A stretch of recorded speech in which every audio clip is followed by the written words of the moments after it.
Hey guys, Buddy Love here with another Ultimate Team player review, and this time I'll be doing Team of the Season Bolasie, who plays for Crystal Palace in the Premier League.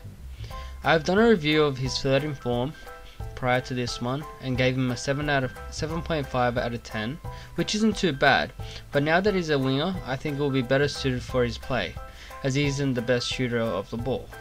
I bought Bolasie for 131,000 and played 10 games, scoring 8 goals in the process, which isn't too bad considering he was a winger. Now let's look at his in-game stats.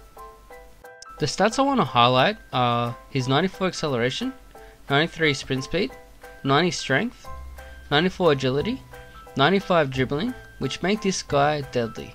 They make him an absolute tank. Well, a tank that can't shoot. This guy has more green lights on his physical page than a set of Christmas lights. Oh, and he also has 4-star weak foot and 5-star skills, which just complement this card, especially if you're playing him out wide. Now, let's move on onto how these stats reflect in-game. I'm not gonna lie, his pace felt awesome, and it was definitely an up there of the best. He got past most defenders with ease, and the extra strength really helped push away defenders as well. This is a stat which I think is a big improvement from his third in form card, which only had the base stat of 88. He can actually outpace quick defenders like Ramos, Thiago Silva, and even the likes of Kyle Walker, whereas his last card felt a bit sluggish at times and really struggled to get away from defenders like that. Onto his dribbling, which was pretty good, but in saying that at times his first touch was awful, which was annoying because you think you have the step on a defender only to be slowed down by a massive touch. Especially if you look to get onto the trick stick as soon as you get on the ball, this can be a big letdown. But after initial touch, Bolasie is pretty good to dribble with, but still feels a bit sluggish at times, and I think it has something to do with the 90 strength and the fact that he's 6 foot tall. Onto his shooting, which I feel has been his biggest letdown in this card and in prior cards. At times he makes the easy look hard, as his shooting seems to have no accuracy at all.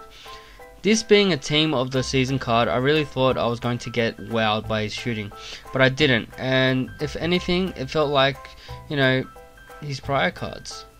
Now onto his passing. I felt like it was pretty good. He managed to link up great with my forwards and my midfield and got a few assists along the way.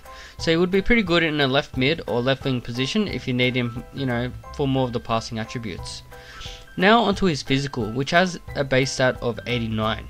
This was a stat that really helped him, as if you stuffed up a dribble or skill move, it allowed you to have a bit of a leeway, as you would either be too strong to get the ball off, or your aggression will allow you to win the ball back off an opponent after it is taken away from you. Now, in terms of defending, I don't really recall Bolasie coming back to do much defending, which was good, because he was always in position, but he had 89 aggression, so that stat was great, as it allowed me to not only apply pressure to the opposition, it allowed me to win the ball back in attacking positions. Now, let's move on to his pros and cons. His pros were his pace, his dribbling, his strength, and his 5-star skills. His cons were he had bad shooting and his first touch was awful. Now, my overall love rating for Bolasie is 8 out of 10, just because it is a bit of an improvement from his third in form. I think he's reasonably priced, but his shooting is a massive letdown, so maybe playing left mid or left wing, so most of the time you're just pretty much just passing or trying to create space for him and you're not the one actually shooting. Now, if you like this video, please like, subscribe, and stay classy. Thank you.